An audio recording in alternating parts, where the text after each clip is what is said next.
The views and opinions of this program are those of the hosts, guests, and callers. There is substantial risk of loss in trading futures and options, which you should carefully consider prior to trading.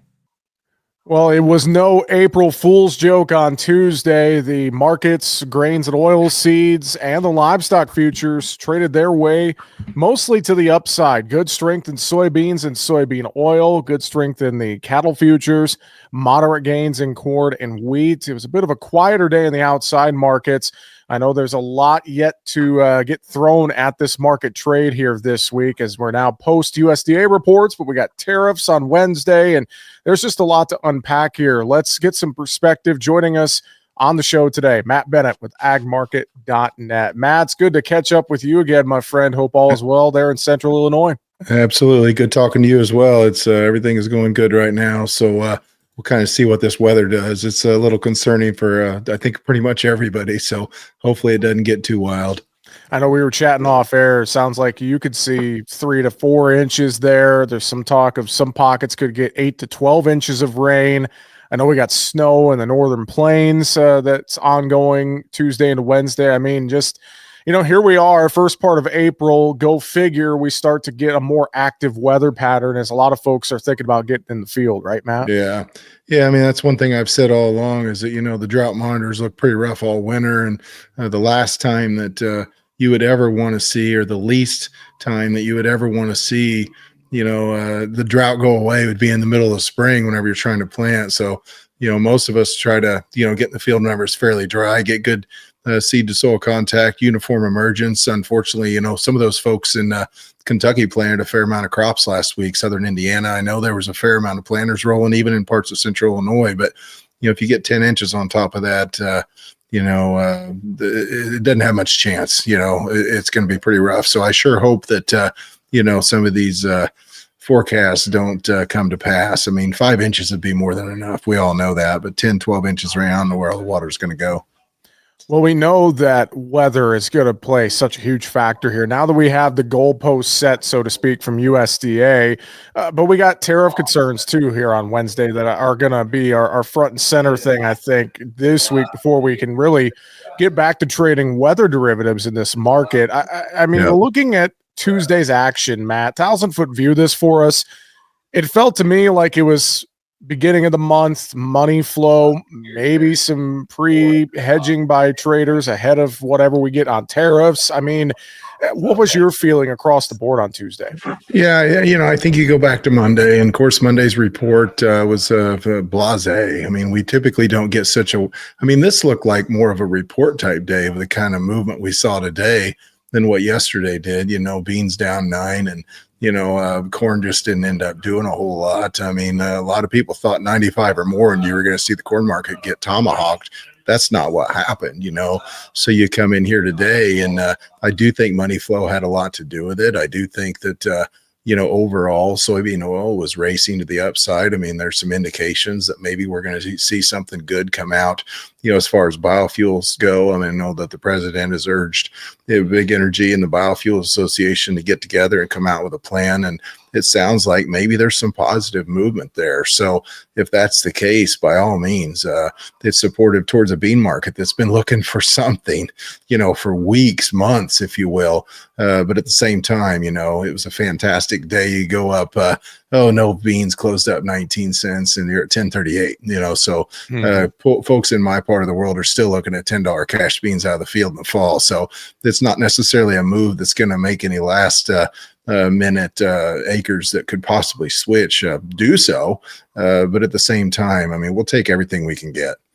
You mentioned that strength in soybean oil and soybeans, and I'll pull up the headline from Reuters. Karen Braun had this on her X account, and it just seems like, Matt, that with all of this news, and we started hearing this from the Trump administration last week, it feels like that they're basically saying, hey, industry, get in a room, figure this out, and tell us, what you come up with. That's kind of the feeling that I'm getting, and it, for the most part, at least right now on the surface, seems to be pretty supportive to the industry, Matt.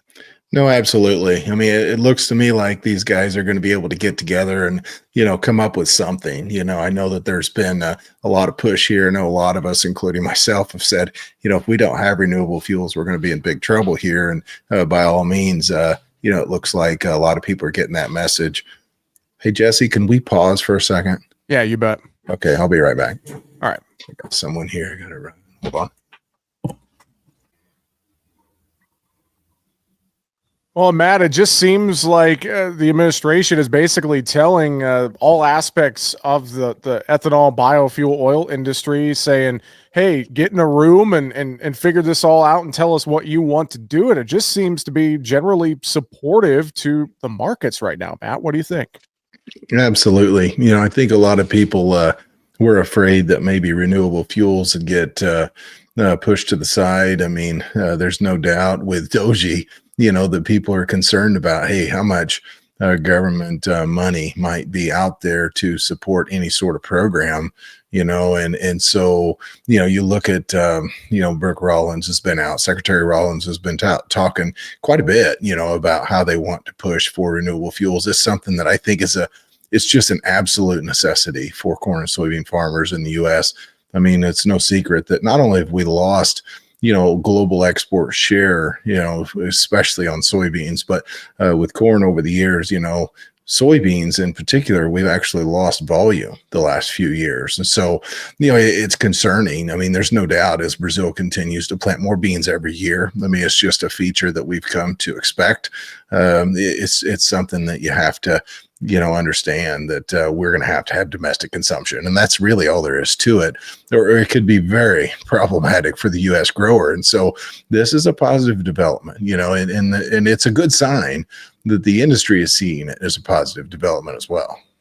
Well, and I wonder too, now post USDA numbers and with that lower acreage estimate for soy, but yet positive news like this, I hate to say this, but I know it's happened before where we get post USDA reports and folks take a look at weather, they take a look at some of the market action, and they make some switches. But then the caveat to that is I don't think that ends up being a large enough number of folks to really make a big difference in the market. I mean, talk to us about that, Matt. Yeah, I mean, whenever you look, for instance, at soybeans, if you put a dollar on this market, Jesse, you might have people take notice, and that would be if corn doesn't follow along.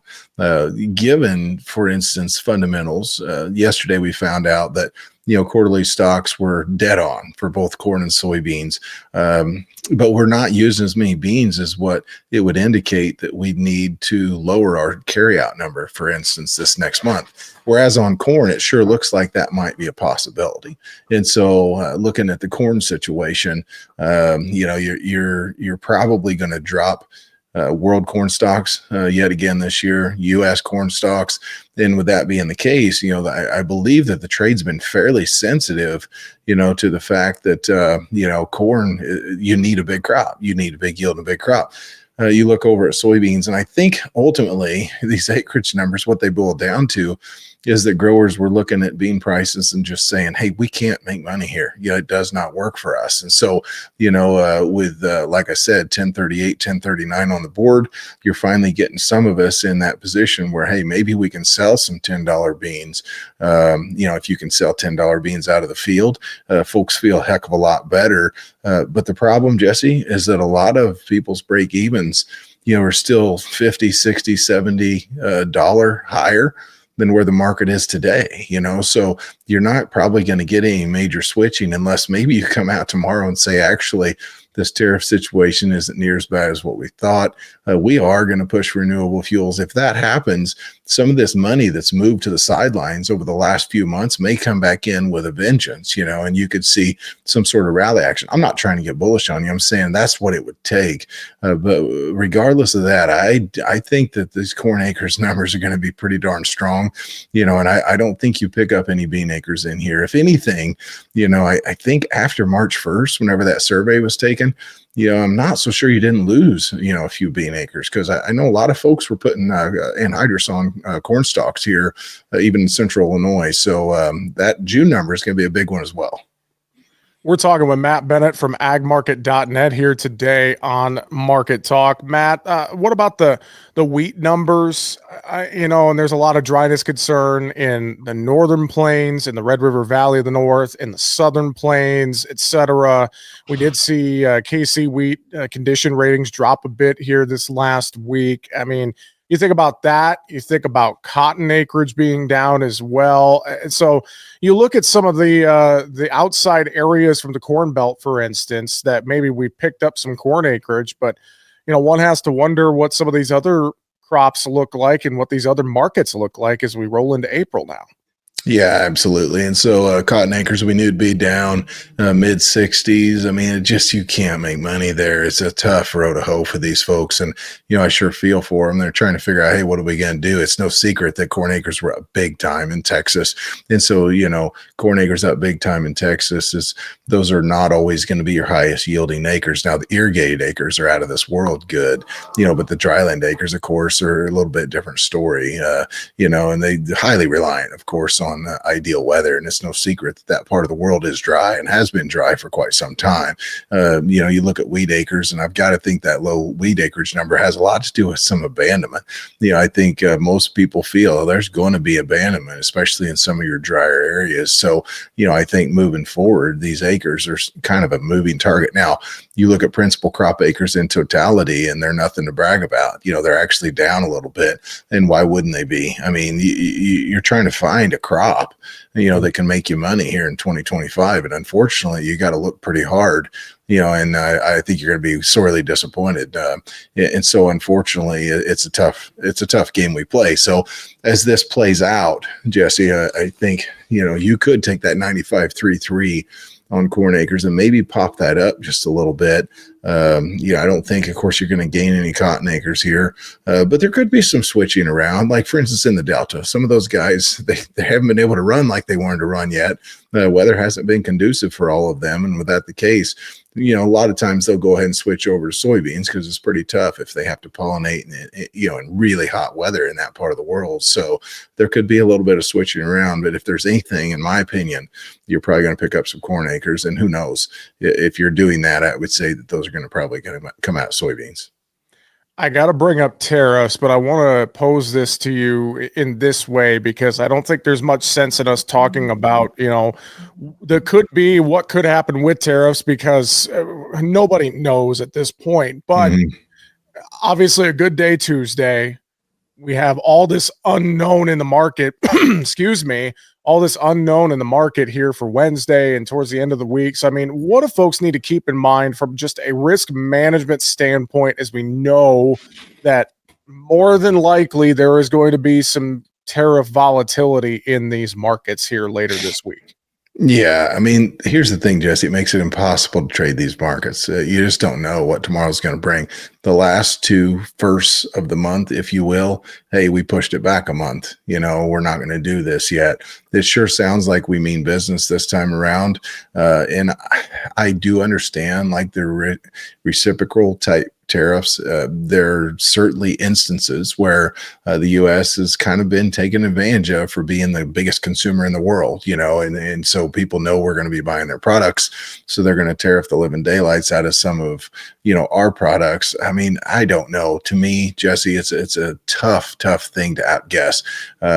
Clearly, the administration likes tariffs and thinks that this will put us in a better situation. But at the same time, I'm not a huge fan of the way that this has all come about. Now, maybe some of these folks would tell you change is hard.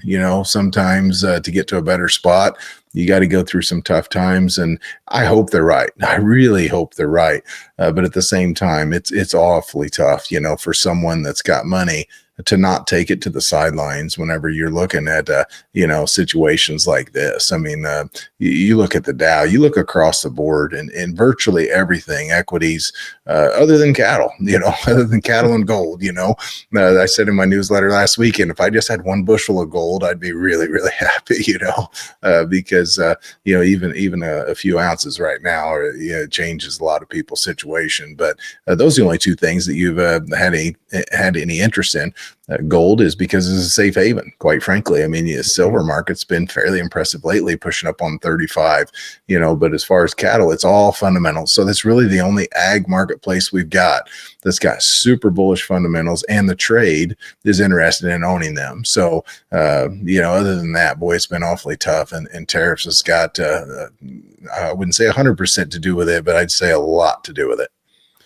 Well, you mentioned the cattle market. I do want to talk about that a little bit because that has continued to be a bright spot. Someone put it to me this way today, and you might chuckle at this. This cattle trade just feels like it's a beach ball underwater. It's we continue to find a way to move higher, then we pull back, we move higher, we pull back, and we just can't seem to, get out of a certain range here. Good Day Tuesday. What's your take on what's happening with this cattle trade right now?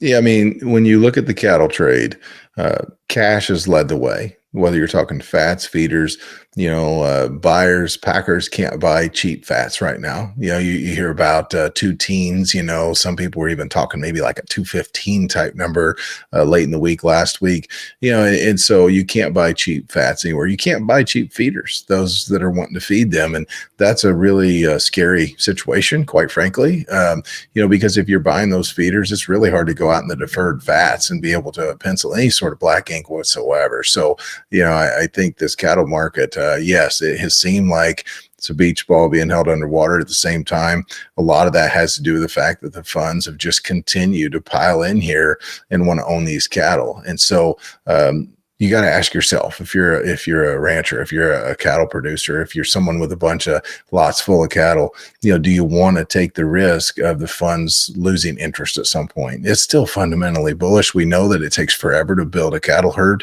but at the same time, when the equities have struggled the way they have lately, a lot of times whenever equities struggle, it's really tough to get this cattle market to rally. So, who knows if we go on up and make new highs from here, but by all means, if you want to be bullish, that's great. Having some protection under yourself might be advisable, though. Well, I believe, midday boxed beef, another $7 in choice. I mean, that choice select spread continuing to widen out. And, you just look over, the product side, the retail demand, the cash markets are a total different story. I mean, there just seems to be so many bullish, favorable stories in this cattle market that I've said this before a few times, Matt, when does the other shoe drop eventually in this cattle market?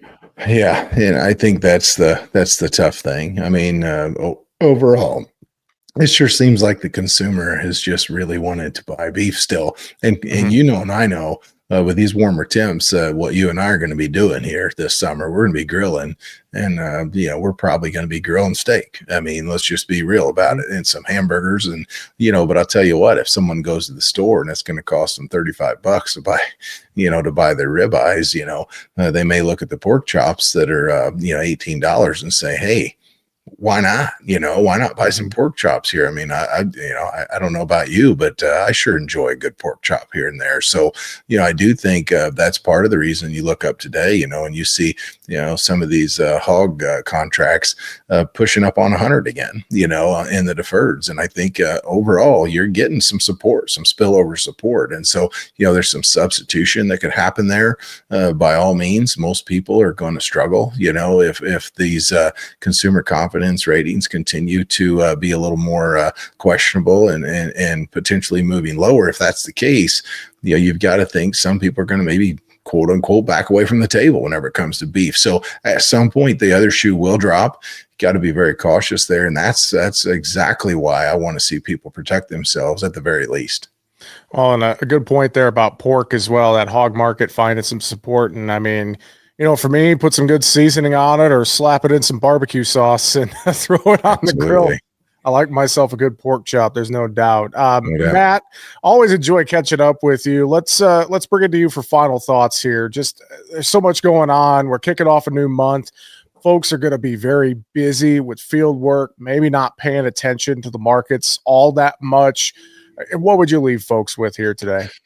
Yeah, I think the main thing I'd like to say is that, last year was just a dull, rough deal. We just didn't get much in the way of rally action. But this year, I think with us drawing down world stocks the way we have, I think with some of this positive news on soybeans, you probably got an opportunity that the funds may decide, actually, we do want to own some of these commodities. Commodities, a lot of times, are safe havens. When the fundamentals look good, they will step in and buy at times.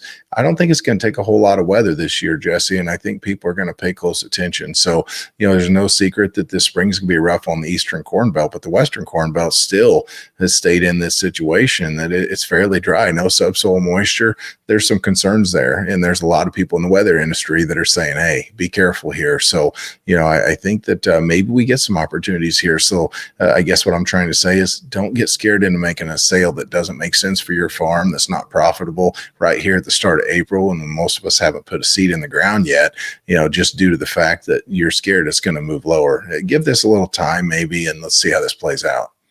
Matt, you guys got a lot of great folks on your team, a lot of awesome intel and more online. What's the best way for folks to reach out, Matt?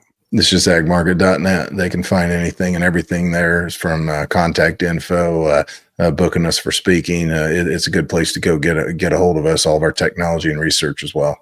Agmarket.net for more. Matt Bennett, always appreciate it, my friend. If I don't talk to you, have a safe planting season. I know we'll catch up in a few weeks, but you might hopefully have some seed in the ground by then. So until that time, have a good one. We'll talk to you soon. Absolutely. Have a good one, bud. Make sure to subscribe to the Market Talk YouTube channel. You can watch our latest interviews with top market analysts in the country, find bonus content, and much more. It's easy. Just go to youtube.com/@MarketTalkAg and hit the subscribe button. Or you can search for Market Talk Ag on YouTube.